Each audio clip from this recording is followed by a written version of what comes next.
Hello everyone, ये आज जो हम पढ़ेंगे चैप्टर नंबर 66 है, electoral reforms Indian polity. M Laxmikanth की बुक चल रही है। पार्ट नंबर हमारा 10 है।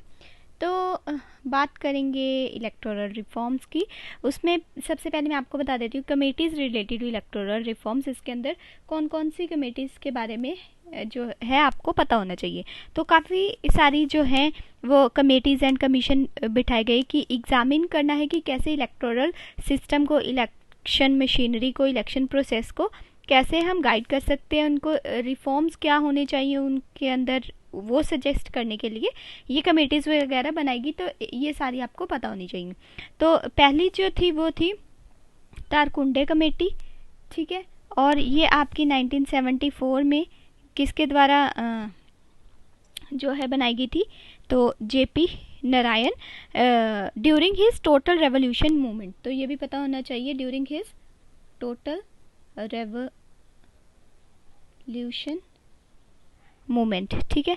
एंड ये वाली जो कमेटी थी ना, ये इन्होंने अपनी रिपोर्ट जो है अनऑफिशियली जो सबमिट करवाई थी वो करवाई थी 1975 के अंदर। जो सेकंड हमारी कमेटी थी वो थी दिनेश गोस्वामी कमेटी, ठीक है। ये भी इलेक्टोरल रिफॉर्म्स के ऊपर थी, 1990 में ये आई थी, ठीक है। थर्ड वाली हमारी थी वोहरा कमेटी, ठीक है। और ये भी बिटवीन द नेक्सस किन दोनों की चीज़ों के बीच में, क्राइम एंड पॉलिटिक्स के बीच में, एंड ये 1993 के अंदर आई थी। फोर्थ है हमारी इंद्रजीत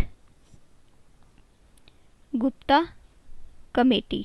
तो ये स्टेट फंडिंग के ऊपर आई थी कि इलेक्शंस के अंदर स्टेट को कितनी फंडिंग वगैरह देनी चाहिए, ठीक है। ये 1998 के अंदर आई थी। उसके बाद लॉ कमीशन रिपोर्ट आई थी फिफ्थ पे, law commission of India report on reforms of electoral laws, जो कि 1999 के अंदर आई थी। उसका national commission to review the working of constitution, जो कि हेड की थी एम.एन. वेंकटचलैया ने, ठीक है। ये 2000 एंड 2002 के बीच में आई थी। उसके बाद इलेक्शन कमीशन की एक रिपोर्ट आती है ऑन प्रपोज्ड इलेक्टोरल रिफॉर्म 2004 के अंदर। उसके बाद second administrative reform commission report आती है जो कि एथिक्स पे होती है इन गवर्नेंस, जो कि 2007 में आई थी, जिसको हेड किया था वीरप्पा मोइली ने। उसके बाद नाइन्थ जो हमारी लास्ट वाली थी वो आई थी थंका कमेटी। तो ये कब अपॉइंट की गई थी? 2010 के अंदर। इन्होंने यही इलेक्शन लॉज, इलेक्शन रिफॉर्म्स के ऊपर क्या क्या चीज़ें होती है उसके ऊपर लुकआउट के बारे में ये आई थी।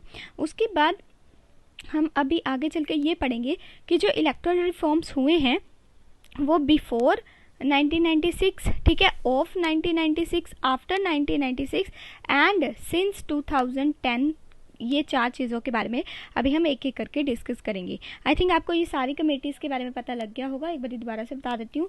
जो पहली थी आपकी तारकुंडे कमेटी आई थी, दूसरी हमारी आई थी दिनेश गोस्वामी कमेटी, तीसरी Vohra committee, fourth Indrajit Gupta committee, fifth जो थी law commission on Indian report आई थी, सिक्स्थ जो थी national commission to review the working of the constitution, ठीक है। सेवन्थ जो थी election commission of India report थी।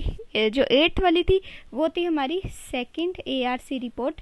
एंड जो नाइन्थ वाली थी थंका कमेटी 2010 के अंदर आई थी। अभी हम आगे एक एक करके सब चीज़ें डिस्कस कर लेते हैं। तो हमारा पहले वाला जो है वो है इलेक्टोरल रिफॉर्म बिफोर 1996।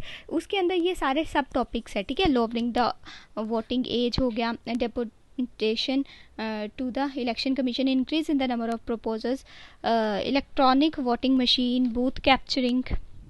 तो ये सारे किसके अंदर आएंगे?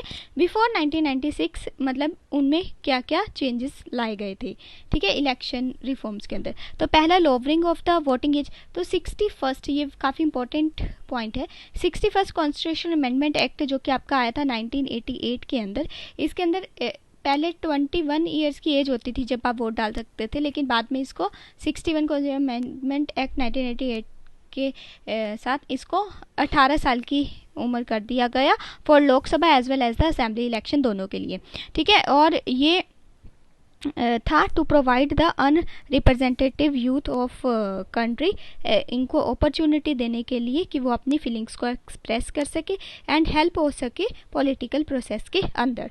सेकंड पॉइंट हमारे पास आता है deputation to the election commission. तो इसके अंदर क्या था, 1988 8 में एक प्रोविजन बनाया जाता है that the officers and the staff engage in the preparation, revision, correction of the electoral roll for elections are deemed to be deputation to the election commission for the period of such employment. और इसके अंदर जो personnels थे उस period के दौरान वो under control होंगे, सुपरिटेंडेंट करेंगे एंड डिसिप्लिन के होंगे, किसके? इलेक्शन कमीशन ही उनको जो है डायरेक्ट वगैरह करेगा।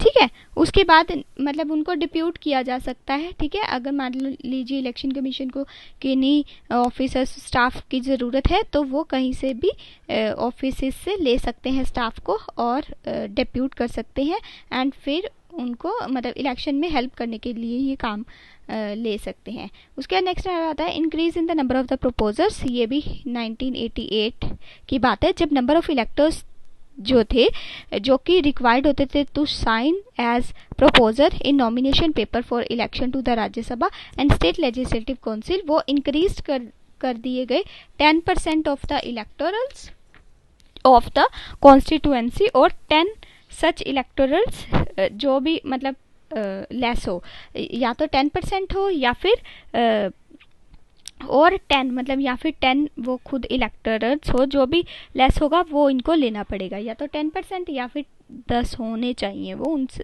उनमें से कोई एक जो कि लेस होगा। ठीक है, मान लीजिए यहाँ पे ये 11 आ जाते हैं, 10% ऑफ इलेक्टोरल्स मान लीजिए 11 हैं तो इनको फिर 10 ही लेना पड़ेगा।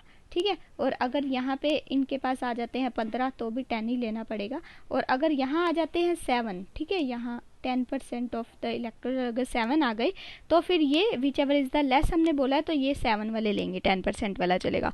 ये जो ऑर्डर था ये इसलिए था to prevent the non serious candidate from contesting the election, मतलब अगर नॉन सीरियस है तो उनको बाहर रखा जा सके इस चीज़ के, मतलब सीरियस कैंडिडेट्स ही इसमें पार्ट ले सकें। उसके बाद इलेक्ट्रॉनिक वोटिंग मशीन EVMs जो ठीक है, तो 1989 के अंदर एक प्रोविज़न बनाया गया कि हम EVMs को यूज़ करेंगे इलेक्शन के अंदर। पहले बैलेट पेपर यूज़ होता था लेकिन अब जो है इलेक्ट्रॉनिक वोटिंग मशीन का यूज़ किया जाएगा। तो फर्स्ट टाइम जो है 1998 के अंदर ऑन एक्सपेरिमेंटल बेसिस कुछ कॉन्स्टिट्यूएंसीज जो है वो सिलेक्ट की गई, जैसे the assemblies of the Rajasthan हो गया, मध्य प्रदेश हो गई, दिल्ली हो गई, कि इनके अंदर हम पहले करवा के देखेंगे। तो जो फर्स्ट इलेक्शन जो मतलब फर्स्ट टाइम इसका प्रॉपर यूज़ किया गया असेंबली के अंदर वो 1999 के अंदर गोवा के इलेक्शंस के अंदर EVM मशीन को किया गया। मतलब इनके अंदर तो ट्रायल चले लेकिन फुल फ्लैज अगर देखा जाए तो 1999 गोवा के अंदर इसको यूज़ किया गया फर्स्ट टाइम। नेक्स्ट हमारे पास आता है बूथ कैप्चरिंग। तो ये 1989 में एक प्रोविज़न बनाया गया कि एडजर्नमेंट ऑफ पोल और count meeting of election in case of booth capturing. Booth capturing के अंदर क्या क्या आता है? Scissor of the polling station, making polling authority surrender ballot paper और वोटिंग मशीन, मतलब पूरी चीज़ों पोलिंग स्टेशन जो पोलिंग स्टेशन होगा उसका पूरा ध्यान रखना है, बैलेट पेपर कैसे कहाँ संभाल के रखने हैं वो देखना है।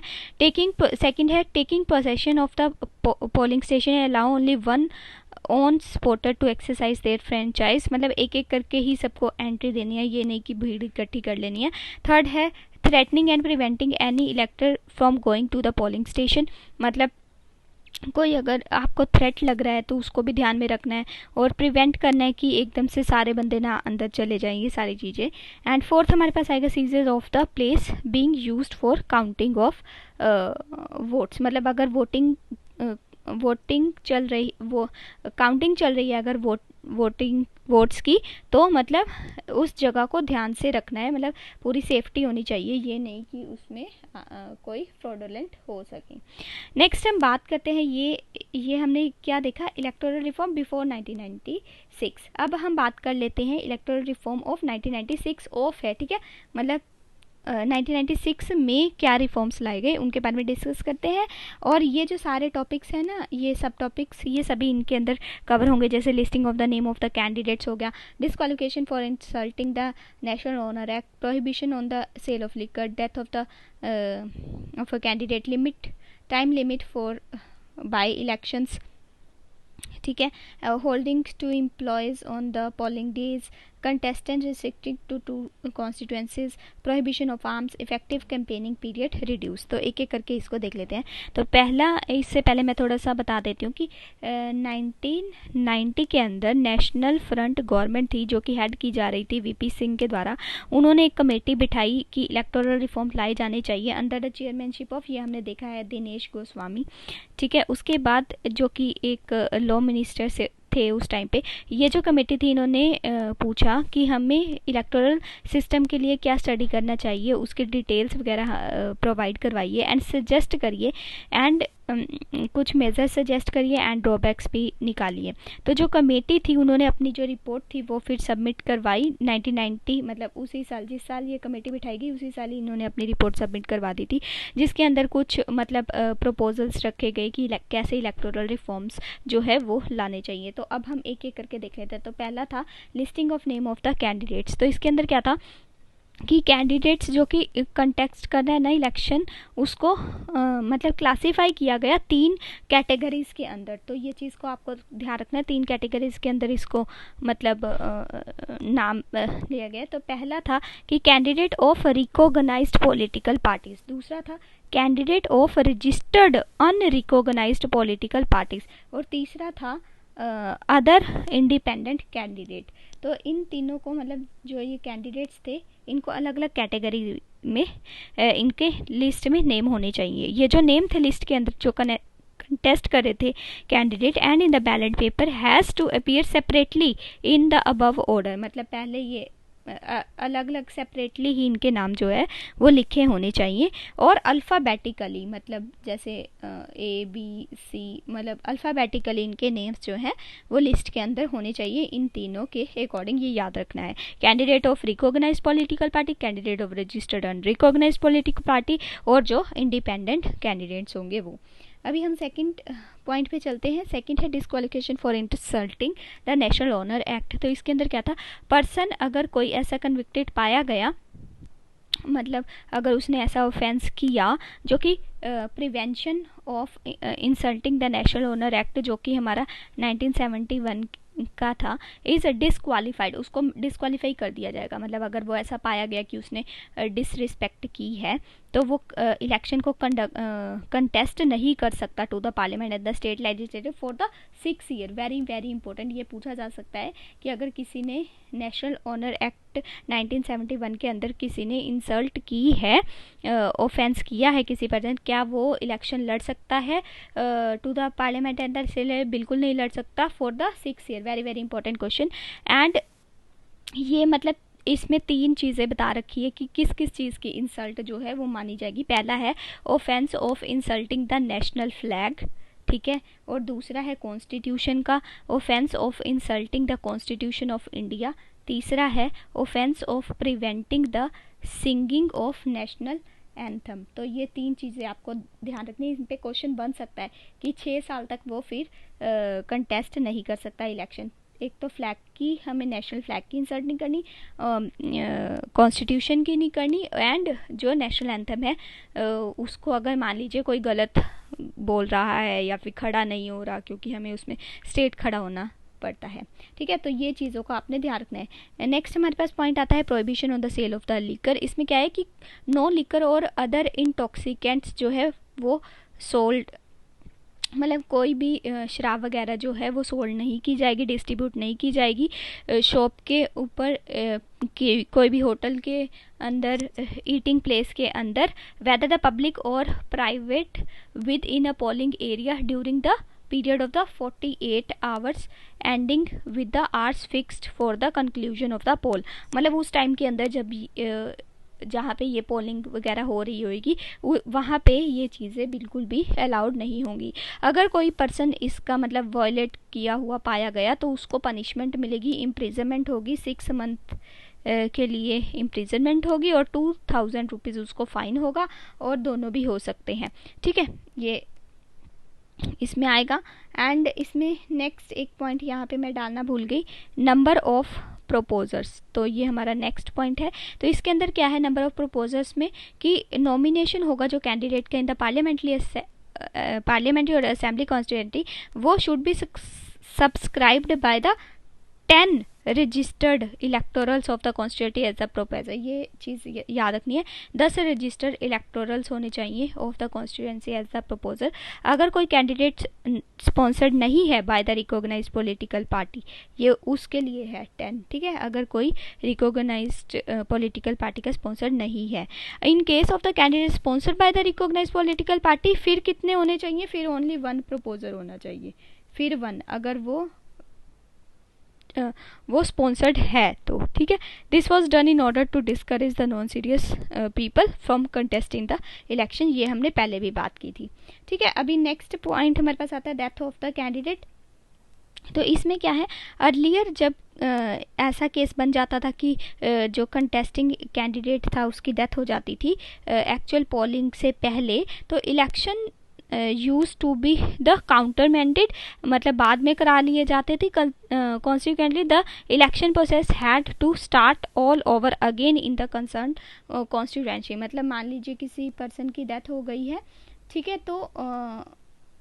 तो फिर उस इलेक्शन को ही बाद में, मतलब पोस्टपोन्ड एक तरीके से आप कह सकते हैं, करा लिया जाता था, वहाँ पे नहीं होते थे, उस कॉन्स्टिट्यूएंसी में बाद में होते थे। बट नाउ, लेकिन अब क्या होता है, election would not be counter mandate on the death of the contesting candidate before the actual polling, अब नहीं ऐसे किया जाता। However if the deceased candidate belong to a recognised political party, तो जो पार्टी कंसर्न होती है would be given an option to propose another candidate 7 दिन के अंदर। तो ये काफ़ी इंपॉर्टेंट पॉइंट है, 7 दिन के अंदर उनको पॉलिटिकल पार्टी को अदर कैंडिडेट्स जो है वो खड़ा करना होता है, ठीक है। तो ये चीज़ का आपको ध्यान रखना है। नेक्स्ट हमारे पास आता है time limit for the elections, for by elections, ठीक है।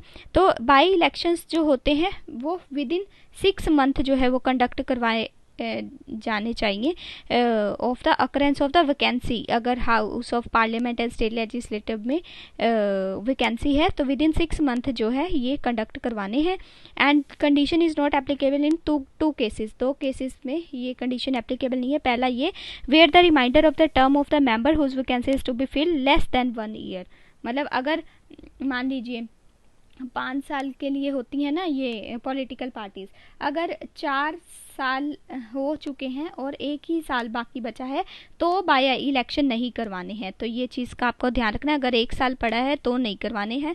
दूसरी चीज़ ये कि when the election commission in consultation with the central government certified that it is difficult to hold the by election within the set period, अगर election commission किसके साथ मिलके, सेंट्रल गवर्नमेंट के साथ मिलके ये मतलब सलाह करे कि ये पॉसिबल नहीं है कि अगर आपने मान लीजिए 6 मंथ्स दिए हैं कि इतने में इलेक्शन करवाए जाए और ये पॉसिबल नहीं है तो भी ये नहीं करवाए जाएंगे। तो इन चीज़ों को आपको ध्यान रखना है। नेक्स्ट हमारे पास पॉइंट आता है holidays to the employees on the polling day. तो रजिस्टर्ड वोटर जो एम्प्लॉयड किए जाते हैं in any trade, business, industry और किसी भी इस्टेब्लिशमेंट के अंदर, उनको पेड हॉलीडेज मिलती है पोलिंग डे के अंदर। ये रूल जो है आज भी जो है वो अप्लाई होता है even to the daily wagers के ऊपर भी ये मतलब उनकी छुट्टी हो जाती है डेली वेजर की, तो उनको ये होता है कि हमें काम नहीं मिले, मतलब हमें तो काम करना है पैसों के लिए, तो डेली वेजर्स को भी के ऊपर भी ये अप्लाई होता है जो है एनी एम्प्लॉयर हु वायलेट्स, अगर मान लीजिए वो देने से मना कर दे पैसे तो उसको भी पनिशमेंट मिलेगी एंड उसको पनिशमेंट के रूप में 500 रुपीज़ का जुर्माना हो सकता है। एंड ये जो रूल है वो एप्लीकेबल नहीं है in case of voter whose absence में कॉज डेंजर और substantial loss in respect of the employment in which he is engaged. तो अगर मान लीजिए कुछ डेंजर वगैरह वाला काम है तो उस चीज़ में ये रूल जो है एप्लीकेबल नहीं होगा। नेक्स्ट हमारे पास पॉइंट आता है contestant restricted to the 2 constituencies. तो इसमें क्या एक कैंडिडेट है वो नॉट एलिजिबल होगा to contest from more than 2 parliamentary या फिर constituencies at the general election और at the by election which are held simultaneously. तो 2 जगह से ही लड़ सकता है, 2 से ज़्यादा ये खड़ा नहीं हो सकता। ये काफ़ी इंपॉर्टेंट पॉइंट है। सिमिलर रिस्ट्रिक्शन जो है वो इम्पोज की गई है for the biennial election and by election to the Rajya Sabha and the state legislative council. उनके लिए भी यही है कि 2 से ज़्यादा जगह से वो नहीं जो है वो कंटेस्ट कर सकता। नेक्स्ट हमारे पास आता है प्रोहिबिशन ऑफ आर्म्स। तो ये देख लेते हैं। तो अगर पोलिंग स्टेशन के अंदर कोई आर्म्स लेके आ रहा है तो वो एक सरासर गलत चीज़ है, बिल्कुल भी एंटर नहीं करना है। Even the neighbourhood of the polling station किसी भी तरीके के आर्म्स के साथ ये एक कॉग्निजिबल ऑफेंस माना जाएगा। एंड ऐसे एक्ट के ऊपर आपको इम्प्रिजनमेंट हो सकती है 2 ईयर्स की, विद फाइन भी, दोनों भी हो सकते हैं। ठीक है। और अगर आपके पास आर्म्स वगैरह ये ऐसे पाए गए तो आपका जो लाइसेंस वगैरह है वो भी कैंसिल कर दिया जाएगा। And but this provision not applicable to the returning officer. Returning officer के पास तो आर्म्स रहेंगे क्योंकि उनको सुरक्षा करनी होती है कि कहीं पे मतलब लड़ाई झगड़ा वगैरह ना हो जाए, ऐसी चीज़ें। और ये प्रिसाइडिंग ऑफिसर, पुलिस ऑफिसर, तो ये इनको छूट है। ठीक है। इस चीज़ के अंदर ऐसा नहीं बोलना कि पुलिस वाला क्यों लेके आ गया आर्म्स एंड एम्यूनेशन वगैरह। ठीक है। तो ऐसे नहीं, ये क्योंकि ये तो पीस मेंटेन करने के लिए ये चीज़ें लेके आते हैं। नेक्स्ट हमारे पास आता है effective campaigning period reduced. Last point इसका, तो ये जो है minimum gap between the last date for withdrawal of candidature and the polling date has been reduced. पहले 20 दिन दिए जाते थे, अब 14 डेज ही दिए जाते हैं कैंपेनिंग करने के। ये चीज़ आपको ध्यान रखनी है, काफ़ी इंपॉर्टेंट पॉइंट है ये। ठीक है। अभी ये वाला हमारा सारा टॉपिक ख़त्म हो गया है। नेक्स्ट हमारे पास आता है इलेक्टोरल रिफॉर्म्स आफ्टर। ठीक है। आफ्टर 1996 उसके अंदर ये सारे टॉपिक्स आते हैं, एक एक करके देख लेते हैं। ज़्यादा नहीं है, छोटे छोटे से ही हैं, फट से देख लेते हैं। तो पहला हमारे पास आता है presidential and vice presidential elections. तो इनके अंदर क्या है, तो फर्स्ट पॉइंट है ये हमारा। तो 1997 के अंदर number of electors as proposers and candidates for contesting election to the office of the president वो इंक्रीज कर दिए गए। पहले 10 हुआ करते थे, अब जो है वो 50 कर दिए गए हैं। And to the office of the vice president, ये प्रेसिडेंट के थे, अब वाइस प्रेसिडेंट के पहले 5 हुआ करते थे, अब 20 कर दिए गए हैं। Further the amount of security जो है वो जो डिपॉजिट करवानी पड़ती थी इनको वो कितनी कर दी गई है, पहले 2500 थी और अब उसको बढ़ा के 15,000 रुपये कर दिया गया है अगर कंटेस्ट करने इलेक्शन दोनों के लिए, प्रेसिडेंट के लिए भी वाइस प्रेसिडेंट के लिए भी, टू डिस्करेज द फ्रीवियस कैंडिडेट्स। तो ये चीज़ का आपको ध्यान रखना है, ये दोनों चीज़ों का। ठीक है। Number of electors at proposer and candidates जो है वो इंक्रीज कर दिए गए हैं, 10 से 50 कर दिया गया प्रेसिडेंट के इलेक्शन के लिए, और वाइस प्रेसिडेंट के लिए 5 से इंक्रीज करके 20 कर दिया गया है। और पहले 2500 रुपये फीस होती थी, अब 15,000 रुपये फीस कर दी गई है प्रेसिडेंट वाइस प्रेसिडेंट दोनों के लिए। नेक्स्ट हमारे पास आता है requesting of staff for election duty. तो 1998 के अंदर एक प्रोविजन बनाया गया that the employment of the local authorities, ठीक है, local authorities, nationalised banks, universities, LIC, government undertakings और जो भी दूसरे जो गवर्नमेंट एडेड इंस्टीट्यूशंस होते हैं उनको जो है वो डिप्लॉय कर सकते हैं इलेक्शन ड्यूटी के लिए। तो ये चीज़ का भी आपको ध्यान रखना है कि जो गवर्नमेंट के आपने भी देखा होगा जो स्कूल टीचर्स होते हैं उनकी भी ड्यूटीज़ लगती हैं। ठीक है। तो जो गवर्नमेंट से रिलेटेड होते हैं चीज़ें वो स्टाफ की नियुक्ति कर सकता है, इलेक्शन ड्यूटी के तौर पे डिप्लॉय कर सकते हैं उनको। ठीक है। तो ये भी चीज़ आप ध्यान रखेंगे। नेक्स्ट हमारे पास आता है voting through the postal ballot. तो ये क्या है, 1999 में एक प्रोविज़न बनाया गया फॉर वोटिंग कुछ सर्टेन क्लासेस के लिए कि वो पोस्टल बैलेट डाल सकें। इनमें कौन कौन से आते हैं, और ये जो है ना ये वाली जो क्लास होती है वो नोटिफाई की जाएगी स्पेशली बाय किसके, इलेक्शन कमीशन के द्वारा, किसके साथ कंसल्ट करके, गवर्नमेंट के साथ कंसल्ट करके, जो कि पोस्टल के थ्रू जो है वो वोटिंग डाल सकते हैं। ठीक है।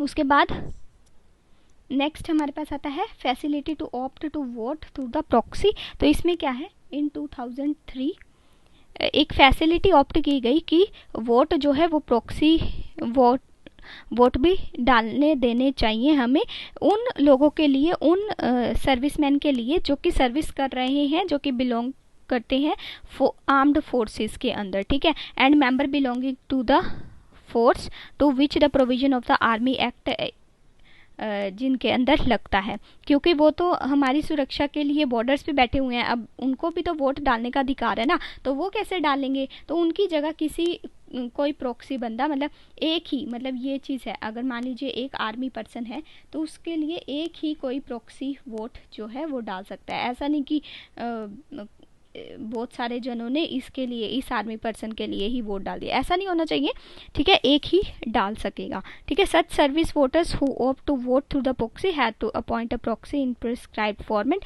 एंड उनको रिटर्निंग ऑफिसर को भी इंटीमेट करना है पर्टिकुलर जो कॉन्स्टिट्यूएंसी होगी उसके अकॉर्डिंग। नेक्स्ट हमारे पास आता है declaration of the criminal antecedents assets by the candidates, तो इसके बारे में बात कर लेते हैं। तो इसमें आएगा कि 2003 के अंदर इलेक्शन कमीशन ने इशू किए एक ऑर्डर कि डायरेक्टिंग, जिसमें डायरेक्ट किया गया कि सभी जो कैंडिडेट्स हैं जो कि इलेक्शन के लिए कंटेस्ट करेंगे उनको जो है फर्निश करना होगा on his nomination paper the information on the following matters. तो क्या क्या है पहला देख लेते हैं। Whether the candidate has been convicted और एक्विक्टेड और discharge in any criminal offence, मतलब उस पास्ट में कोई उसने ऑफेंस वगैरह तो नहीं किया, क्रिमिनल ऑफेंस तो नहीं किया, क्या उसको जेल हुई है या नहीं हुई, इम्प्रिजन हुआ है या नहीं हुआ, फाइन हुआ है या नहीं हुआ, पहली चीज़। दूसरी चीज़, prior to the 6 months of filing nomination whether the candidate is accused in any pending case, कोई उसका पेंडिंग केस तो नहीं पड़ा हुआ, ठीक है। 6 month पहले ही उसको बता, 6 month फाइलिंग के 6 month पहले का कोई केस तो नहीं पड़ा हुआ, कोई ऑफेंस तो नहीं इसने किया, punishable with the imprisonment of 2 years और मोर, ठीक है, और कोई चार्जेस तो नहीं लगे, कोई कॉग्निजेबल ऑफेंस में इसको कोई चार्जेस तो नहीं लगे, विद प्रूफ इनको ये देना पड़ता है। नेक्स्ट, जो असेट्स हैं इनके, इमूवेबल, मूवेबल, बैंक बैलेंस, ये सारा कुछ डिस्क्लोज करना पड़ता है। इसके स्पाउस का भी, मतलब अगर मेल खड़ा हो रहा है तो उसको अपनी वाइफ का, अगर फीमेल खड़ी हो रही है तो उसको अपने हस्बैंड का, एंड जो भी उनके डिपेंडेंट्स भी हैं, उनके बच्चे, अगर उनके नाम पे कुछ आपने ले रखा है तो सभी चीज़ों के जो है असेट्स वगैरह वो दिखाने पड़ते हैं, इतना पैसा इनके पास, इतना नहीं है, ठीक है। उसके बाद लाइबिलिटीज़ जो होती हैं, particularly there are any dues of the public finance institution और द गवर्नमेंट ड्यूज, अगर कोई गवर्नमेंट ड्यूज वगैरह पड़े हुए हैं उसको क्लियर नहीं किया आपने, ठीक है, ये सारी चीज़ों को आपको देना पड़ता है पहले ही। नेक्स्ट हमारे पास आता है, यहाँ पे आगे गवर्नमेंट ड्यूज वगैरह हो गए, प्राइवेट ड्यूज भी साथ में, ठीक है। उसके बाद 5th पॉइंट में आता है कि जो एजुकेशनल क्वालिफिकेशन है, वेरी इंपॉर्टेंट, वो भी आपको बतानी होगी कि आपकी क्वालिफिकेशन क्या है, और अगर कुछ भी इसमें से फॉल्स आपने बताया तो भी वो एक इलेक्टोरल ऑफेंस माना जाएगा, जिसके अंदर आपको इम्प्रिजनमेंट भी हो सकती है 6 months की, विद फाइन भी आपके ऊपर लग सकता है, तो ये सारी चीज़ें इसके अंदर आ जाएंगी। नेक्स्ट हम बात करते हैं changes in the Rajya Sabha election. तो 2003 के अंदर ही 2 चेंजेस जो हैं वो इंट्रोड्यूस किए गए राज्यसभा के इलेक्शंस के अंदर। पहला कि जो डोमिसाइल और रेजिडेंसी रिक्वायरमेंट है कैंडिडेट की, वो ज़रूरी है अगर किसी ने कंटेस्ट करना है इलेक्शन, इसके लिए टू द राज्यसभा, ज़रूरी थी टू द राज्यसभा इलेक्शन, इसको रिमूव कर दिया गया। पहली बात कि जो डोमिसाइल चाहिए होता था कि आप कहाँ के हो, कंटेस्ट कहाँ से कर रहे हो, तो ये चीज़ को रिमूव कर दिया गया। पहले क्या होता था, एक candidate had to be an elector in the state from where he has to be elected, मतलब वहीं का होना चाहिए था, जो कैंडिडेट था वो वहीं का होना चाहिए था, मतलब अपने स्टेट का ही होना चाहिए था जहाँ से वो इलेक्ट कर सकता था। Now it would be sufficient if he is an elector in any parliamentary constituency in the country, अब किसी भी कॉन्स्टिट्यूएंसी से ये इलेक्शन लड़ सकता है। दूसरा, introducing the open ballot system. पहले क्या हुआ करता था, instead of the secret ballot, अब ओपन बैलेट है, पहले सीक्रेट बैलेट हुआ करता था, ठीक है, for the election to the Rajya Sabha, और इसको जो है वो ख़त्म कर दिया गया। To curb the cross voting हो जाया करती थी, and wipe out the role of the money power भी दिखती थी ड्यूरिंग द राज्यसभा इलेक्शन, मतलब पैसे दे के भी एंट्री ले ली जाती थी। Under the new system an electoral belonging to the political party has to show the ballot paper after marking his vote to a nominated agent of the political party. Next हमारे पास आता है exemption of the travelling expenditure. तो 2003 के provisions के according जो travelling expenditure था वो इनकम किया जाने लगा by campaigning leaders of the political party, इसको एग्जाम्प्ट कर दिया गया from being included in the election expenses of the candidate.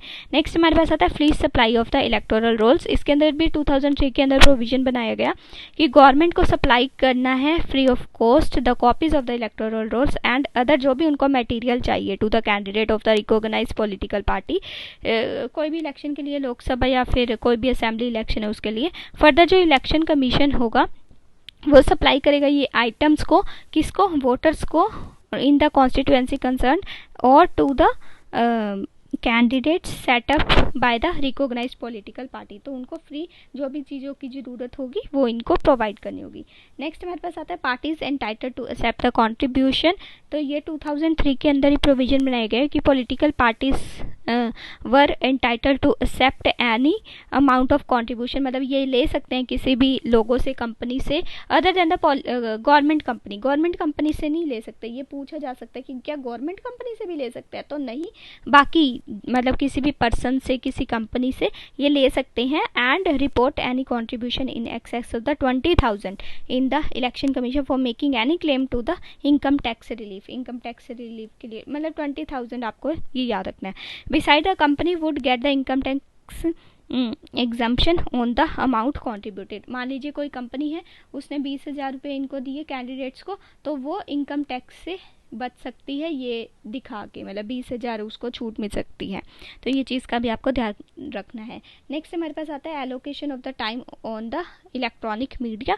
तो ये भी 2003 के अंदर प्रोविजन बनाया गया कि इलेक्शन कमीशन को जो है वो टाइम टू टाइम जो है वो टेलीविज़न पर बताते रहना पड़ेगा कि क्या क्या चीज़ें जो है वो चल रही हैं, कैसे इलेक्टोरल कैंपेनिंग हो रही है। इलेक्ट्रॉनिक मीडिया का यूज़ मेनली करने के लिए इजाज़त दी गई इनको। And this allocation would be decided on the basis of the past performance of a recognised political party. तो नेक्स्ट हमारे पास जो आता है वो है इलेक्टोरल रिफॉर्म सिंस 2010। तो इसके अंदर ये वाली सारे पॉइंटर्स है, फटाफट से देख लेते हैं। ये भी थोड़े से ही हैं, इतने मतलब पॉइंट्स जो है अगर आपको याद रह गए तो काफ़ी लार्ज चंक ऑफ जो है आपका आंसर राइटिंग में अच्छा आ सकता है काम। तो नेक्स्ट हम इसमें बात कर लेते हैं इलेक्टोरल रिफॉर्म सिंस 2010। तो पहला है restriction imposed on the exit polls. तो इसमें क्या किया गया, 2009 के अंदर प्रोविज़न बनाया गया कि जो एग्जिट पोल्स हैं वो कंडक्ट करवाए जाएंगे, पब्लिश किया जाएगा रिजल्ट एग्जिट पोल्स के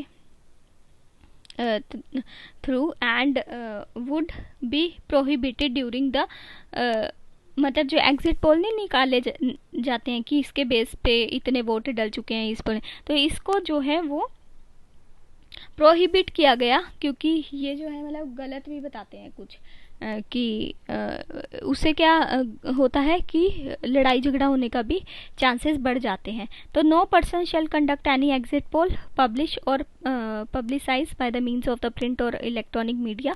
एंड ये जो है रिज़ल्ट जो होंगे वो जो है वो किसके द्वारा किए जाएंगे, इलेक्शन कमीशन ही बताएगा इन दिस रिगार्ड। एंड जो भी पर्सन होगा अगर वो ऐसा पाया गया कि वो ये एग्जिट पोल्स वगैरह ये करने की कोशिश कर रहा है, तो वो एक तरह से पनिशेबल भी हो सकता है with the imprisonment up to the 2 years with the fine.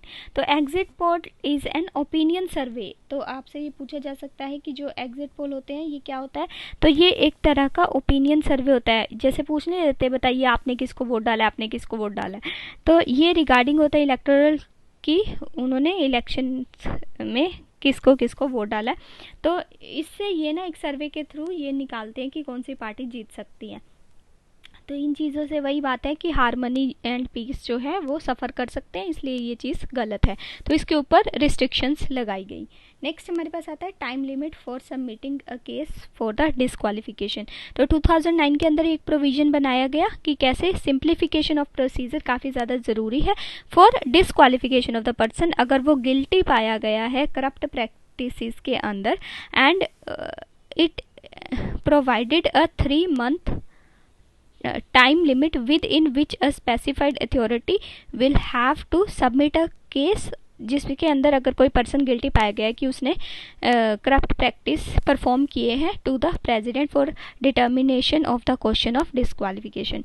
Next point हमारे पास आता है all officials included in corrupt practices. तो ये भी 2009 के अंदर प्रोविजन बनाए गए कि जो भी ऑफिशियल्स हैं, चाहे वो गवर्नमेंट सर्विसेज के हो और नॉट, अपॉइंटेड और deputed by the election commission in connection with the conduct of election within the scope of the corrupt practices of obtaining any assistant by a candidate for the furtherance of the prospect of his election. तो government जो officials की duty वगैरह लगती है, वो भी अगर इसमें पाए गए, अगर वो भी पकड़े गए तो उनके ऊपर भी सेम ही चार्जेस लगेंगे। नेक्स्ट हमारे पास आता है इंक्रीज इन सिक्योरिटी डिपॉजिट। तो 2009 के अंदर जो अमाउंट ऑफ सिक्योरिटी, इसको मैं थोड़ा क्लियर करके बताती हूँ। तो जो अमाउंट ऑफ सिक्योरिटी थी जो इनको पे करनी पड़ती थी कंटेस्ट करने के लिए इलेक्शन को लोकसभा के, तो वो पहले जो 10,000 थी वो इंक्रीज़ कर दिया गया 25,000 for the general candidate, and 5,000 से 12,500 कर दिया गया SC एंड ST कैंडिडेट्स के लिए, ये जनरल के लिए था। सिमिलरली जो सिक्योरिटी डिपॉजिट करवानी पड़ती है स्टेट लेजिस्लेचर असेंबली के लिए, वो इंक्रीज़ कर दी गई। पहले 5,000 थी, उसको 10,000 पे कर दिया गया, ये जनरल कैंडिडेट के लिए, एंड पहले 2,500 थी और अब 5,000 कर दिया गया फॉर द SC एंड ST कैंडिडेट्स के लिए।